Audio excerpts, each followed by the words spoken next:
अस्सलाम वालेकुम my excellence family. आज हम आए हैं साहिवाल क्योंकि आयान स्कूल सिस्टम में एज अ गेस्ट उन्होंने हमें इनवाइट किया है। मैम ने बड़ी मोहब्बत से बुलाया था, तो हम इतनी दूर से ट्रैवल करके आयान स्कूल के फंक्शन में शिरकत करने के लिए आए हैं। आइए आपको भी लेके चलते हैं वहाँ। So let's go inside and see what's happening.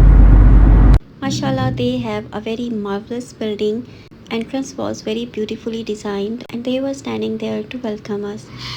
Building का आर्किटेक्चर बहुत ही ज़बरदस्त बना हुआ था। इसको बहुत ब्यूटीफुली डिज़ाइन किया गया था। मैम ने सर इमरान से मेरा इंट्रोडक्शन करवाया और उसके बाद सर ने मुझे अपना स्कूल विज़िट करवाया। Their classrooms were very beautifully decorated and equipped with all modern teaching aids. They have a very well equipped computer lab, जहाँ पर ना सिर्फ वो अपने स्कूल के बच्चों को तालीम देते हैं बल्कि इवनिंग में कंप्यूटर कोर्सेज भी करवाते हैं। फारूका जैसी सिटी में इस तरह का स्कूल होना उस इलाके के लिए एक बहुत बड़ी नेमत है। स्कूल की इम्पॉर्टेंट बात यह है कि यहाँ पर पढ़ने वाले बच्चों से 1 रुपया भी फीस के नाम पर नहीं लिया जाता, बल्कि बच्चों को फ्री ऑफ कॉस्ट ये सारी सहूलतें दी जाती हैं। And basically they are doing all this for a cause. They have a vision कि हर फैमिली से किसी एक बच्चे को इतना एम्पावर किया जाए कि वो अपनी बाकी फैमिली को अपलिफ्ट करे। They had a very beautiful library. आजकल के दौर में जहाँ लिविंग बहुत मुश्किल हो गई है, वहाँ पर बच्चों को अगर इस तरह की एजुकेशन और इस तरह का एनवायरनमेंट फ्री ऑफ कॉस्ट मिले तो किसी नेमत से कम नहीं। इस सिलसिले में सर इमरान, मैम शगुफ्ता और सर अब्दुल रऊफ ताज़ो तहसीन के मुस्तहिक हैं। स्कूल के अलावा वो और भी बहुत सारे अच्छे काम कर रहे हैं और खल्क़े खुदा को फ़ायदा पहुँचा रहे हैं, जिसमें उनका दस्तरखान भी काबिल ज़िक्र है। स्कूल विजिट करने के बाद बारी आती है प्रोग्राम स्टार्ट करने की। उसमें बच्चों ने इतना ज़बरदस्त वेलकम किया। I was just feeling like a celebrity. There were flowers and cameras everywhere. You can see the happiness on my face.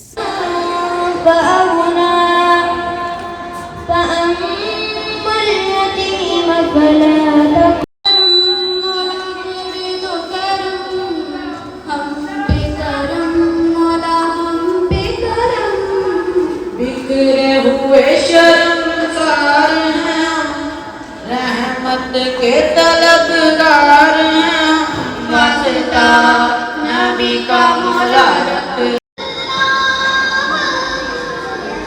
तिलावत और नात के बाद बारी आती है परफॉर्मेंसेस की, तो बच्चों ने बहुत ही ज़बरदस्त वेलकम पेश किया। उसके बाद कल्चरल परफॉर्मेंस बहुत ही ज़बरदस्त थी और मैम ने मुझे बताया कि इनमें बहुत से बच्चों को ड्रेसेस भी वो खुद ही प्रोवाइड करते हैं। परफॉर्मेंसेस के साथ साथ उन्होंने हक़ मेज़बानी भी भरपूर अदा किया। वहीं पर चाय सर्व की और चाय के साथ बहुत कुछ था।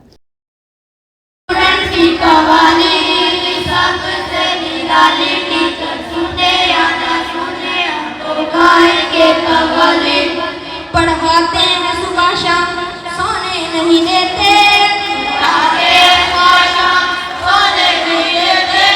पेपर बगैर वो पास होने नहीं देते,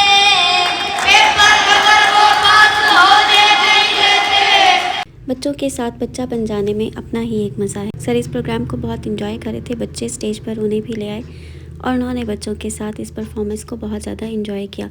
और मुझे सबसे ज़्यादा खुशी मैम को देखकर हो रही थी। मैम शगुफ्ता उनके लिए इतना खुश हो रही थी और ऐसे लग रहा था कि उन्हें दुनिया जहान की खुशियाँ मिल गई हैं।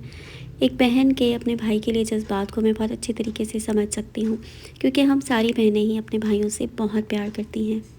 Parents satisfaction is the most important thing. उसके बाद कुछ मदर्स ने भी आकर इजहार ख्याल किया और सर का शुक्रिया अदा किया। उसके बाद मुझे खिताब का मौका दिया गया और आप तो जानते ही हैं कि मुझे तो कासिम अली शाह बनने का बहुत शौक है। So without wasting any time I went to stage and share some tips with mothers. उसके बाद सर अब्दुल रऊफ ने पेरेंट्स को कुछ गाइड किया। पूरे ईयर में जो जो प्रॉब्लम्स उन्हें आते थे उसके बारे में मदर्स से बात की। Then the legendary sir Imran came on the stage और उन्होंने अपने विजन और मिशन के बारे में क्लियरली पेरेंट्स को बताया। और उनकी एक बात मुझे बहुत अच्छी लगी कि वो हर फैमिली में से सिर्फ एक ही बच्चा लेते हैं और उसकी रीज़न ये है कि वो चाहते हैं कि तमाम फैमिलीज़ को एम्पावर कर दिया जाए। अगर एक फैमिली में से एक बच्चा अपलिफ्ट होगा तो दैट मीन्स कि पूरी फैमिली अपलिफ्ट हो जाएगी। Then they presented me with a beautiful shield. उसके बाद बच्चों को मैंने कुछ प्राइजेस दिए। Kids were very happy. Result day बच्चों के लिए बहुत ज़्यादा इंपॉर्टेंट होता है। मदर्स भी इसके लिए एक्साइटेड होती हैं। Teachers, students, everybody prepares for it. एक मदर मेरे लिए और मैम के लिए बहुत ही खूबसूरत सी शॉल भी लाई थी। उनकी मोहब्बत के लिए बहुत शुक्रिया। ये उनकी मोहब्बत के इजहार का बहुत मुनफरिद तरीका था। उन्होंने बताया कि उनके इलाके में ये शॉल्स हाथ से बनाई जाती हैं और वो अपने हाथ से ये शॉल बना कर लाई हैं। So thank you so much ma'am. Then there was a lavish lunch and that was all homemade और सबसे सरप्राइजिंग बात ये थी कि एंड पर मैम ने जाते जाते मुझे एक बैग दिया जिसमें इतने ढेर सारे गिफ्ट्स देखकर मैं सरप्राइज्ड हो गई and I was really speechless because इतनी ज़्यादा मोहब्बत मैं एक्सपेक्ट नहीं कर रही थी। तो मुझे समझ में नहीं आ रहा था कि मैम को थैंक यू कैसे बोला जाए। सो नेक्स्ट वीडियो में करेंगे हम इन गिफ्ट्स की unboxing. So stay with us and subscribe.